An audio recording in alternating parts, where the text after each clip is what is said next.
We are in Jerusalem's Kikar Shabbat Square. It's the Mea Shearim Gula neighborhood, the ultra religious, ultra Orthodox Jewish. And you're talking about the most crowded place, the most expensive retail stores in Israel. I read something a couple of years ago, they sell more product per square meter per store here than anywhere in the country. This street right here. And you can imagine we're dealing with a population which virtually has exceptionally low car ownership, a lot of public transportation. Public transportation tends to go to one place, which is this street, to go shopping. This is the most expensive real estate in Israel per square meter for retail space.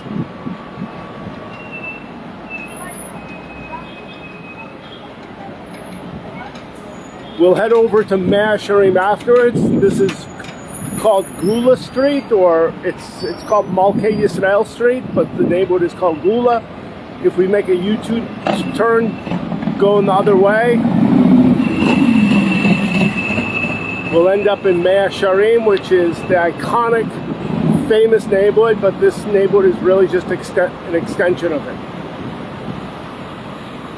For whatever reason, they do allow private cars on this street, which makes it a huge traffic nightmare. A lot of the streets in Jerusalem that are this crowded have eliminated private cars, but this one they have yet to do that.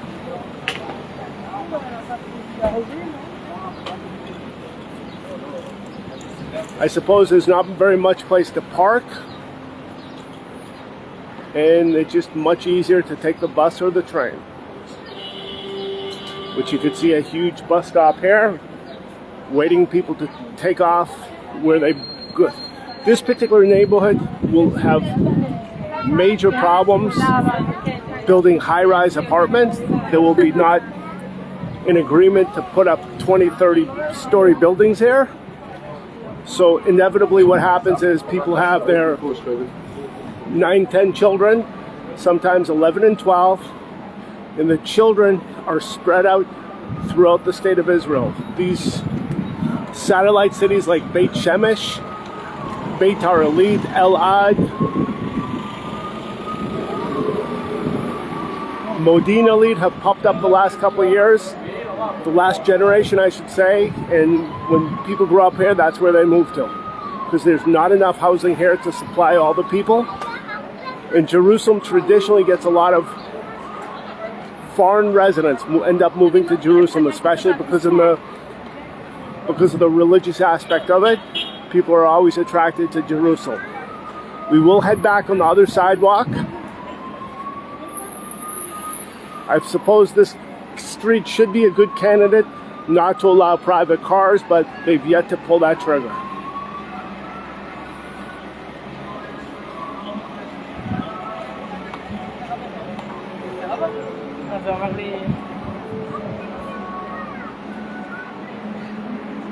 This neighborhood, when it started in the years ago, it was not such ultra-Orthodox.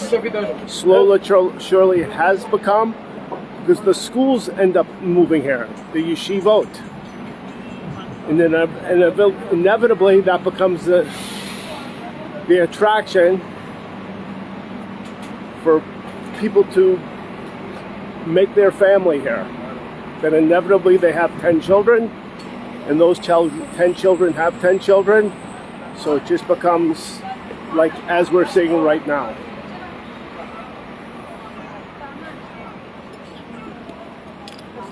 When we get to where we came from at the corner, when we cross the street, that would be Mea Shearim. And you see here they're doing a little bit of construction to add 1 or 2 floors, a couple of floors, but they're not putting up the massive 30, 40 story buildings, which is really what would be needed to keep the people here who grew up here. Otherwise, they just have to move to different cities. And just in the last couple of years, I've been told that even those sister cities like Beitar and Beit Shemesh are also getting quite expensive. So they end up moving to places like Haifa, Migdal HaEmek, Beersheba, Netivot, because there's just, these people are just having a lot of babies. You'll see signs here against internet and against movies. Very strict against not joining Israeli Defense Forces. I did speak to a gentleman who was in his 20s, early 20s. He says he would end up studies in yeshiva. He'll end up getting married at 22, 23. If he joined the army, that would not happen. It would push everything off a couple of years.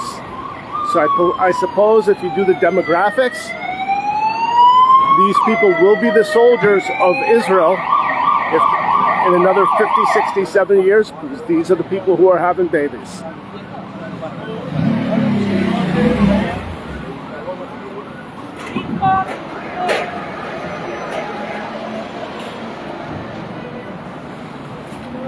We're going to head over to the other side of the street, which is a little bit quieter.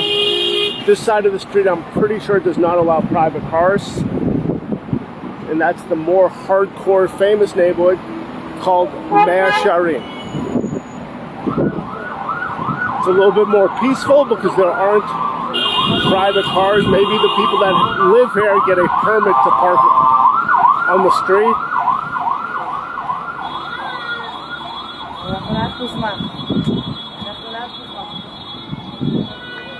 There's one Hasidic branch that started in Jerusalem called Toldot Aaron. I know their main headquarters is a couple hundred meters from here.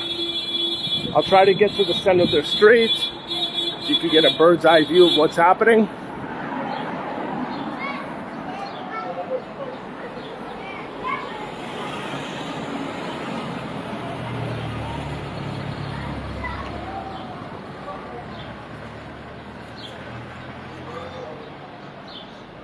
The city of Jerusalem mayor of the past 10, 15 years has either been religious Jewish or very supportive of them.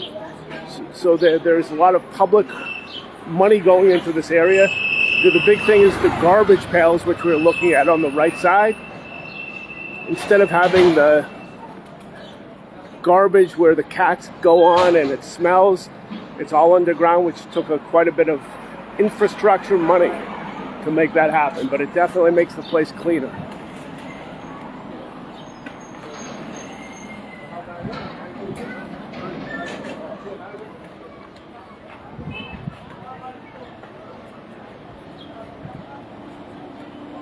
So we do not see, in fact, if you look ahead, you will see the garbage truck pulling up one of the pails, and that's really going to clog up the traffic, because it does take time.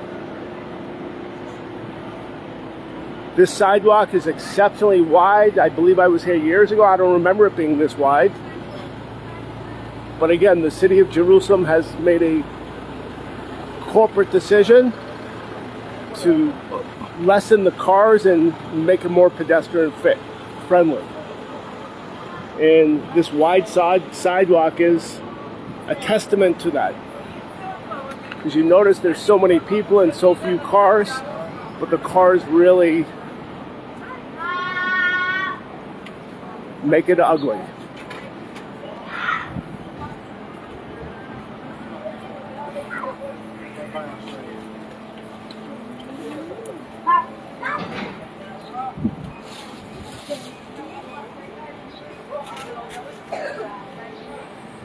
So we're walking down Mea Shearim Street.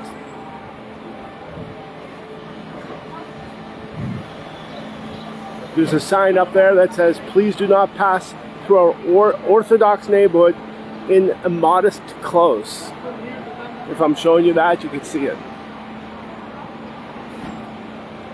Here's the garbage truck that is That is really why the place is relatively clean, because the garbage is going underground.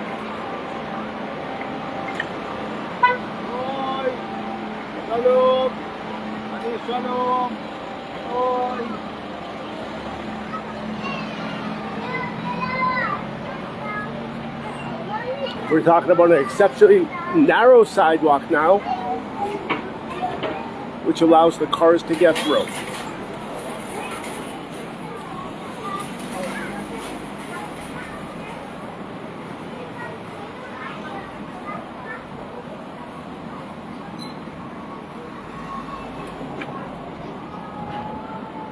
So these are the hardcore of the hardcore.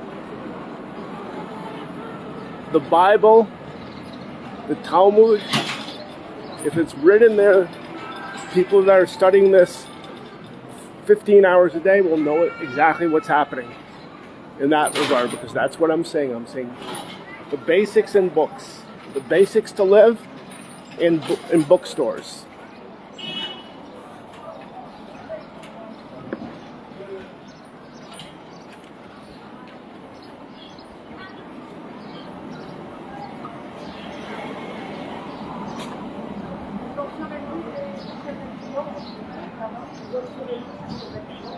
A lot of these apartments are key money, which means whoever owns it gets to stay there 2 generations.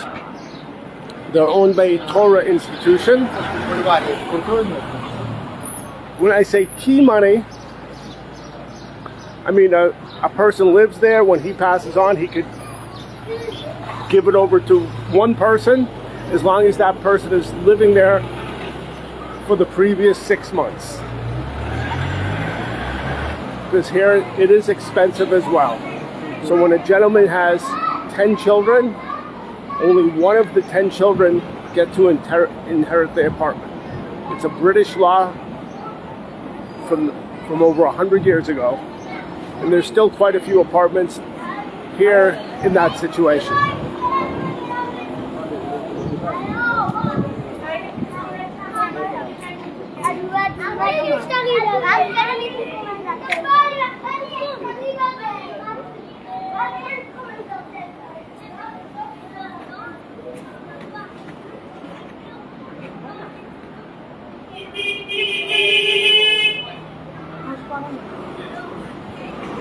I was wrong about private cars not being able to enter this place, but that probably would not be a bad idea, because it really just makes it crowded.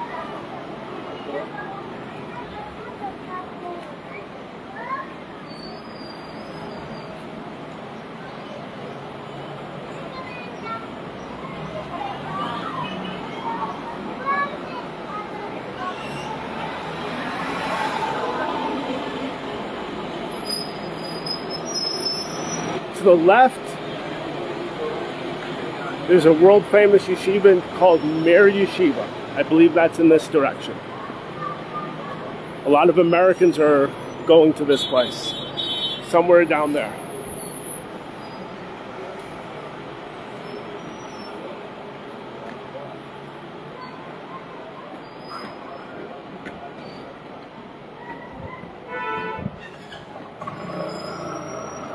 Here's an alleyway, Baal Hanes Charities, Chazi's Jewelers. They're religious Jews, are very big into jewelry, especially at the weddings. To hand over that ring, that's probably what that gentleman is doing.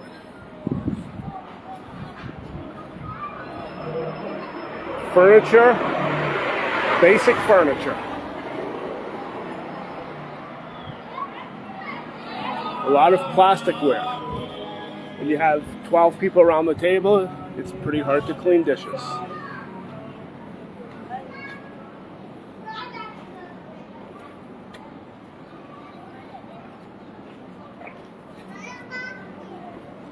We'll walk to the end of the street, but just like any main street where all these people are coming from, they live on the left side and the right side.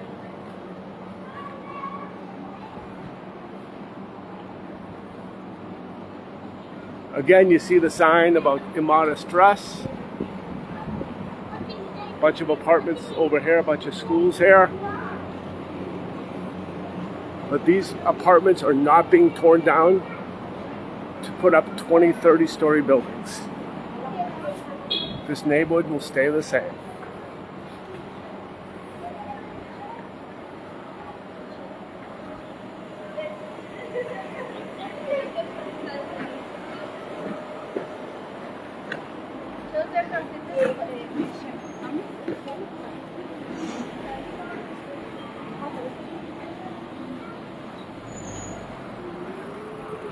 Deitch Pharmacy.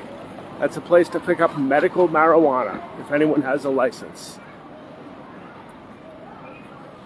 I did mention about the underground garbage dumps. This one apparently did not get put on the list.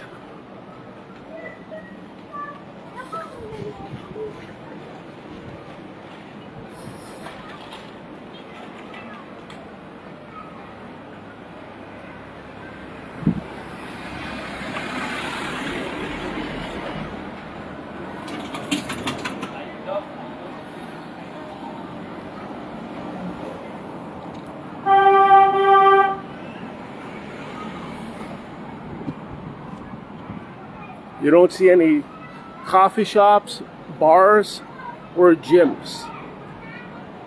Taking care of the basic needs of an individual when he gets married at 19 years old to an 18-year-old girl and has 12 children by the time he's 35. Not really much time for anything else.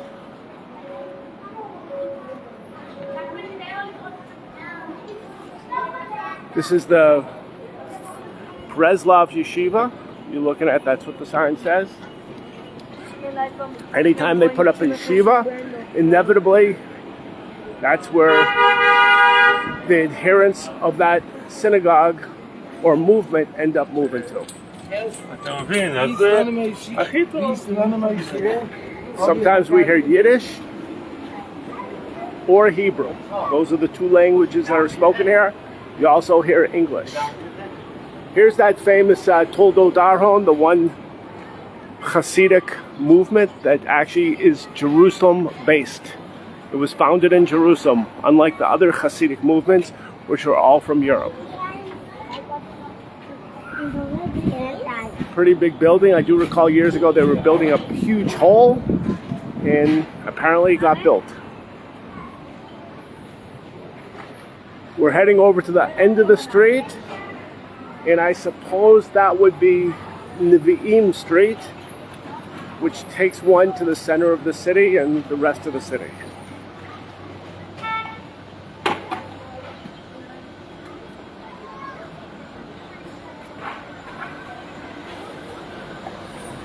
A little bit of renovation. People are paying high rents there. The stores are paying decent rent. These places definitely have a big population that they're catering to. So again, Mea Shearim Street, and I believe the car street is called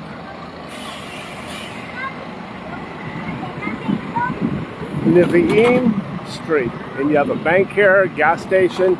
I'm not sure how long that gas station will last, but the Minister of Education is in that building right there. If anyone needs a job, I'm doing all these videos really to help people in Israel with their livelihood. We deliver legal documents to Europe, which pays pretty good money, so please give me a call, contact me. My phone number is on Facebook as well as WhatsApp. But please contact me if you need a good paid job. Bye-bye.